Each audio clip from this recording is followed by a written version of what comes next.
Hello mga kalods, andito na naman po tayo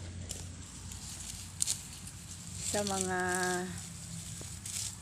damuhan. Ayan, kukunin ko po yan para pakain sa aking baka. Tabi po, tabi po, tabi po. Ayan, mga lods, tagalagay tayo sa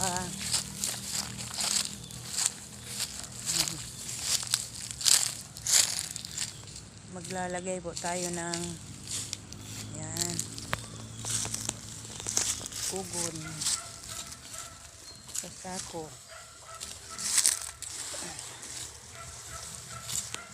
Hirap naman ito, no, yung hawak-hawak mo ang phone tapos maglalagay ka ng kugon sa sako. Ayan, thank you for watching.